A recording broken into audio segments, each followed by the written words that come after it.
This weekend in Chile, Gabriel Boric, a former student organizer, defeated Jose Antonio Cast, the son of a Nazi and a fan of Pinochet, which is nice and well rounded, I think. We also lost someone last week, Lucia Iriart, who is the widow of Chilean dictator Augusto Pinochet.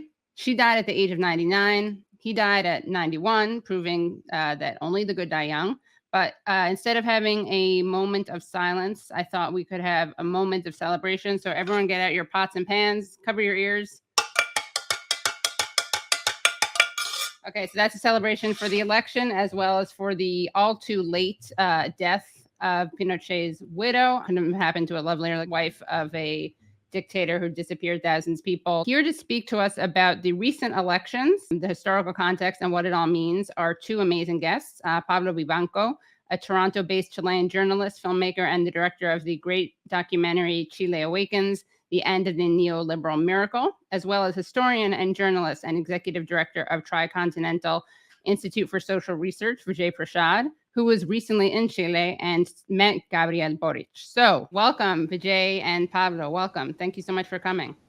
It's great to be with you. Thanks a lot. I wanted to start with you, Pablo, to talk about the significance of this victory, of this election that just happened.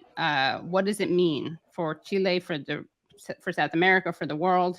Yeah, well, I think, that what it means is encapsulated a little bit. The promise of what Boric said in his speech on election night, that Chile was the birthplace of neoliberalism and it'll be its tomb. The election of Boric in and of itself doesn't guarantee that, but I think it is a part of a process that is working towards that, right? So the election of Boric means that the Constitutional Convention can continue to discuss and make proposals that'll be coming to the Chilean population next year.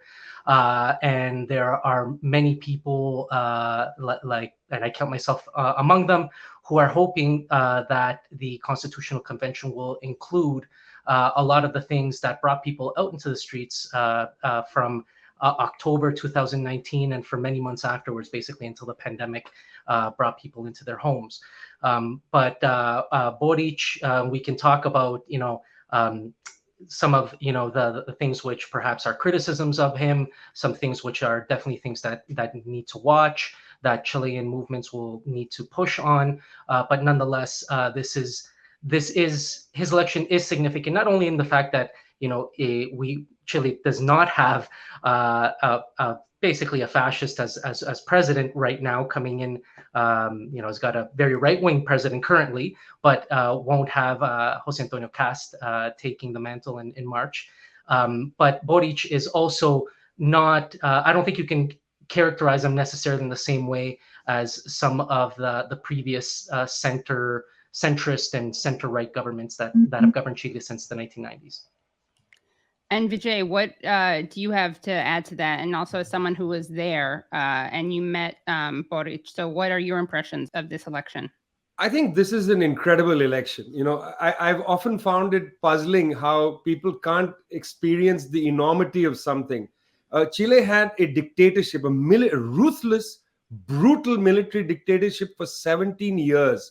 The liberals that came in after the dictatorship essentially passively transferred power. They never went after the criminals who were in the Pinochet administration. It's a culture of impunity. The right wing essentially just entered into this period of democracy as if nothing had happened. It's very hard in that cultural terrain to move a real, genuine left agenda.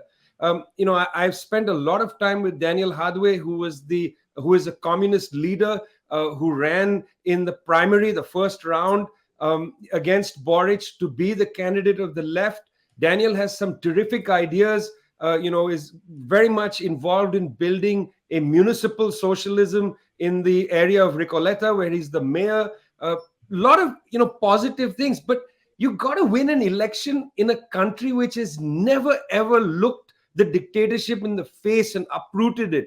At least you can say Nestor Kirchner and Cristina Kirchner in Argentina went after some of the criminals. In Brazil, no absolutely no justice for anybody, which is why it was easy for Bolsonaro to walk in there and to praise the dictatorship, 21-year dictatorship in Brazil.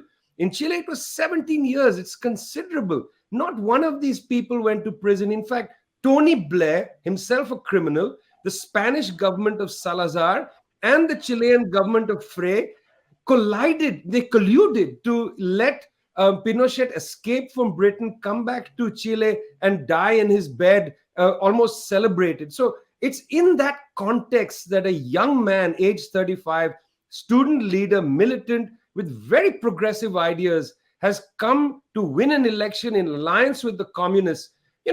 Yes, of course, Gabriel said this and that and the other, but to focus on that is to miss the larger cultural process at work in Chile. And I'm much more interested, my friends, in the cultural process than in this petty scorecard keeping that the US left in particular likes to indulge in. Are you the perfect person? It's not about that.